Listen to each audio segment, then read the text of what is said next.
today we're going to talk about verb to be past. English, a brighter future we have found. Hello dear viewers, how are you doing? This will come from Stars English. And today we're going to talk about verb to be past. Asiin dura waa'ee verb to be present ilaallee jirra. Wanta taane akkamitti akka haasa'uu akka dandeenyu jechuudha. Okay? Wanta taane akkamitti haasa'uu akka dandeenyu haalaan ilaallee jirra. Egaa afaan Ingiliffaa keessatti akkana isin durallee isin jedhe haasofnus barreessinus yookaan waa'ee ta'uuti yookaan waa'ee gochaati yookaan immoo waa'ee qabeenyaati. Okay? Kanuma sadeen jechuudha. Yookaan ta'u yookaan gochaa yookaan immoo qabeenyaadha. Okay? Nan qaban ture fuulduraan hin qabaadha. Okay? Gochaa aannan nyaadha deemaan jira rafeen ture things like that. Yookaan immoo waa'ee ta'uuti. Egaa viidiyoo asiin dura hojjenne irratti waa'ee ta'uu yeroo ammaan tanaa ilaallee turre. Fakkeenyaaf an barsiisaadha jechuudha akkam jedha. I am a teacher. Ishiin cimtuudha jechuudhaaf she is clever. Isaan barattoota jechuudhaaf they are students. They are. She is. He is. Okay? An dheeraa jechuudhaaf I'm tall. An dheeraa miti jechuudhaaf I'm not tall. Okay? Egaa am, is, are ta'uu fi yeroo ammaas ta'uu hin mul'isu jechuudha. Waa'ee ta'uusidha. Waa'ee yeroos ni mul'isu, yeroo ammaas yeroonis amma ta'uusa ni mul'isu jechuudha. Kana viidiyoo paartii jalqabaa irratti ilaallee turre, shaakallee turre. Okay? Har'a ammoo waa'ee verb to be past yeroo darbaa keessa wanta turre. Okay? Eebal akkana ture, an akkanan ture, iddoon kun akkana ture, wanta ta'e garuu yeroo darbaa keessa haasofna jechuudha. Egaa haga dhuma viidiyoo kanatti nu wajjin turan affeerraa kooti. Yooniif chaanala kanaaf haaraa taatan sheer gochuu, subscribe gochuu hin dagatina. Yaadas hoo qabaattan toora komentii nuu kaa'a.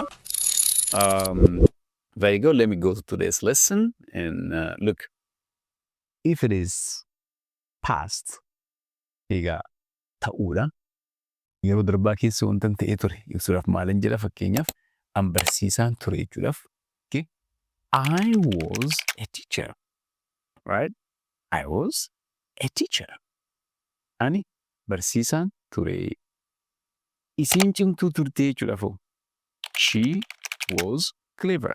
You see? She was clever. Egaa damammoo yoo ta'e abbaan dhimma like they, we, you yoo ta'e immoo we use were. Okay? They were students. They were pilots. They were strong. They were. You were. We were. We use were. Very nice. Look, Wilbur Sinika Waltek. Verb to be present and verb to be past.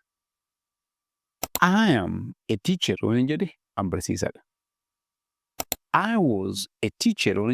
I'm barsiisaan turedha. Maybe amma hojii jireen jira. Garuu yeroo darbaa keessa maalan ture barsiisaan ture. She is clever. Ishiin cimtuudha. She was clever. Ishiin cimtuu turte. And look, they are students. Isaan barattoota hoon amma. They were students. Isaan barattoota turanii yoom? In the past. Egaa asirratti wanti isinirraa of eeggattan gochaan galuu hin qabu. Waa'ee ta'uu haasofnu dhumarra yookaan ibsa maqaatu dhufaa yookaan maqaatu dhufa. Kanuma lamaan. Like I was tall, dheeraan ture, amman gabaabadhe malee. Kind of. Strong. Isaan kunni maali? Ibsa maqaatu. Tall. Ibsa maqaati. Excellent. This is the positive, the positive. Positive. Malale, I was a teacher. She was clever. They were students. This positive. And the negative ones are negative more. I was not as keessa don't hin jiru, doesn't hin jiru, didn't hin jira. Naaltura not qofa. Maaliif waa'ee ta'uuti? Do does didin kunniin gochaarra qofa dhufu malee gochaan ala faayidaa hin qaban jechuudha as keessatti amma nuti verb to be ilaallee irraa achi keessas nootii malee doontiin hin jiru daazantiin hin jiru kan asirratti qabadhaa because this is the very common confusion I see among students. So she was clever kan jedhu kana hin turre jechuudha akkam jedha she was not clever. Okay? Isaan barattoota hin turre jechuudha foo. They were not students. They were not students. Very good. Egaa inni kun negatiivii yoo ta'udha. Isa negatiivii kana yoo haasofnu ammoo ingiliffa keenya ingiliffa bareedaa gochuu qabnu yoo haasofnu akkuma afaan Oromoo haasa'an fakkeenyaaf yoo haasofnu afaan Oromoo walitti bunnee walitti maxxansinee haasofnaami. Mana barumsaa nan deemaa jedhantu mana barumsaa ani mana barumsaa hin jedhu mana barumsaa jedha. Just like that ingiliffa irratti illee it should be assimilated. Walitti maxxanuu qabu waan ta'eef haasaa keessatti isa kitaaba irra jiru san haasa'aaf fayyadamuu hin qabnu jechuudha. Isa barreeffama irra jiru san haasa'aaf fayyadamuu hin qabnu jechuudha. So akkaminnaa I was not a teacher kan jedhu kana I wasn't a teacher. Mee wajjin haa jennu I wasn't a teacher. I wasn't a teacher. Look, I wasn't a teacher. She was not clever kan jedhu kana she wasn't clever. She wasn't clever. She wasn't clever. They were not students. They weren't students. They were students. They were students. You see? So these are spoken and these are written. Excellent. Mee amma immoo isin gaafii godhaa. Akkamitti gaafii haa goonu afaan Oromootiin asirratti sinifan kaaha san laalaa isin gaafii gootu jechuudha. Question. Look, an barsiisaan ture? Question mark. Isin cimtuu turte? Question mark. Isaan barattoota turanii? Question mark. Ingiliffaan akkamitti gaafannu? An barsiisaan ture? Okay? An akkanan ture jechuudha. Ati akkana turte? You should change it. Let me give you some time.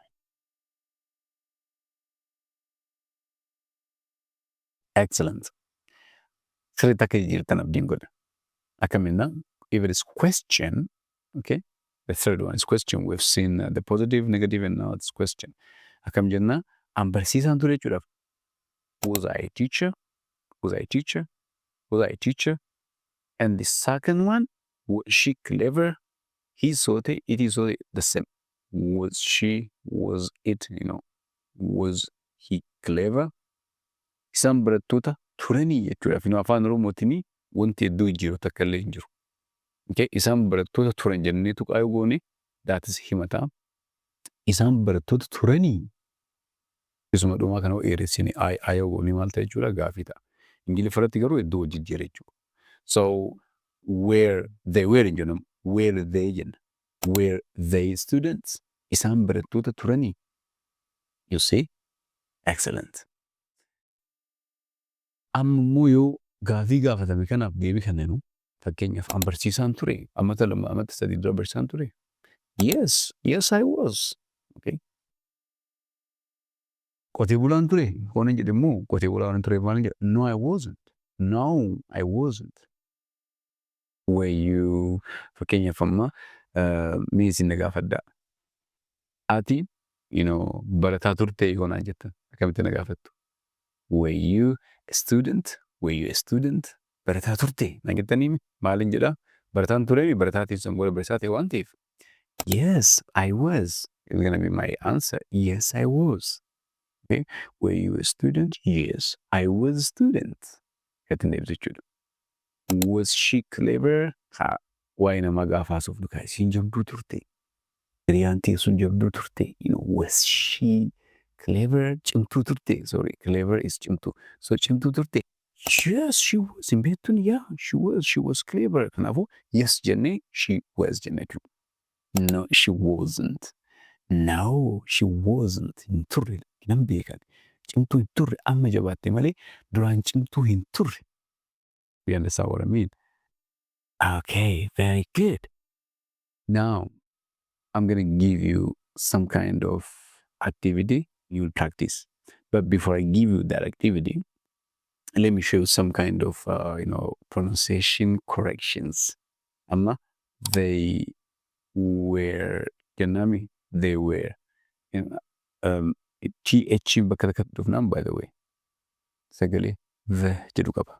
Linguistiksiidhaan sagalee interdental jedhamu iddoonsa interdental jedhama. Iddootti uumamu jechuudha. Interdental jechuun sagaleen kun ilkee keenya isa gubbaa fi jalaa jidduu gaafa arrabni keenya seenu sagalee uumamu jechuudha. Kanaafuu zay hin jennu. Zay jenna malee. Fakkeenyaaf namni afaan Oromoo haasawuu hin dandeenye tokko dhadhaa jedhee yottaniin dhaa jechuu hin danda'u. Maal jedhaa? Dadaa jedha. Maaliif dadaa jedhaa? Sagalee dhah jedhu kun afaan Amaariffaa keessa waan hin jirreef. Afaan Semitic language keessa afaan Amaariffaa, afaan Hadaree, afaan Arabaa, afaan Tigree, all those Semitic languages dhah jedhu hin jiru jechuudha. Akkuma kana afaan Ingiliffaa keessatti sagaleen TH'dhaan eegalu kun the jedhama malee the hin jedhamu. Garuu sagaleen the jedhu kun afaan Oromoo keessa waan hin jirreef yookaan afaan Amaariffaa other local languages keessa waan hin jirreef nu the umatti pronounce goona jechuudha. Garuu the miti. Theedha. Kanas haa shaakallu yeroo bira viidiyoo waa'ee pronunciationii sirriitti ifa godhee itti barsiisu hojjedheen isiniif gadhiisa. Garuu kanas hubadhaa itti shaakala jechuufani. And let's go to practice now. Amma maal goona ni shaakalla jechuudha. Okay?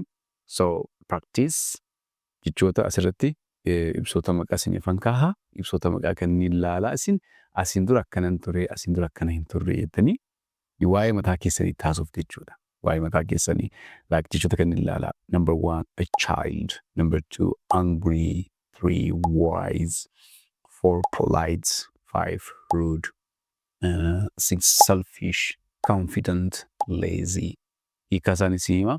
Child jechuun daa'ima jechuudha. Tazimi? Daa'ima. Kanaafuu an daa'iman turre qaba. You're gonna talk about yourself later. Angry jechuun aaruu yookaan aaraa angry. And then wise jechuudha akshaala jechuudha. Okay, akshaala. And then polite nama naamusa qabu. Rude baalagee. Selfish ofittoo nama of jaallatu. And what is left? Yeah, confident nama ofitti amanu jechuudha. Lazy dadhaba jechuudha. Kanaafuu isin asiin dura akkam turte? Amma Ingiliffaan naa himtu gaa. Okay? Akkamiin naa himtu? Look here. I was dash. I was jettanii yoo turtan kaa isaan kanneen keessaa asii galfattu. I was for example namni hundi daa'ima osoo hin taane darbee nama guddaan ta'uumi kanaafuu daa'iman ture jechuudhaaf maal jenna? I was a child. I'm a child in a city. Child, okay? Children maqaa waan ta'eef jechuudha. I was a child. Daa'iman ture. Yoon turre immoo fakkeenyaaf ani aaraa hin turre, nama aaruu hin turre, amalli koo jijjiirame malee nama aaruu hin turre jechuudhaaf I was not angry. I wasn't angry. Okay? Akkuma duratti pronunciation irratti isin hime I was not hin jennu jechuudha. I wasn't angry yoo haasuuf. I wasn't angry. Okay? Then wise, polite, rude isaan kanneen amma isin kan isin ilaallatu I was jecha. Kan isin ilaallanne immoo I wasn't jecha ni shaakaltu jechuudha. By the way, giraamara waan beektaniif Ingiliffa beektan jechuu miti. Giraamara beektan hojiirra yoon oolchine yoo ittiin shaakalle it's useless. Okay? By the way, kanaaf viidiyoo koo isa jalqabaa irratti jedheen jira. Akka sibiila kaasu. Barsiisaan koo ispoortii sibiila yoonaa kaase. Ganama dhufe yoonaa kaase. Akkamitti akka kaasan. Okay? Yoo asiin kaasan isa kanaaf akka fayyadu. Yoommoo haala kanaan kaasan isa kanaaf fayyadee osoo beekumsa guddaa naaf kenne. Anammoo sibiila san qabadhee mataa kiyyaan shaakaluu baadhe irreen koo akka hin jabaanne hunda. Ingiliffas waan dhaggeeffataniif waan hubattaniif beektan jechuu miti. Beektan jechuun afaanitti fayyadamuu yoo eegaltan qofadha. Kanaafuu Ingiliffaan beekumsa qofaa miti ogummaallee waan ta'eef shaakallee wanta bara geenye waan ta'eef akka sirriitti shaakaltan imaanaan isinitti dhaammachuu barbaada.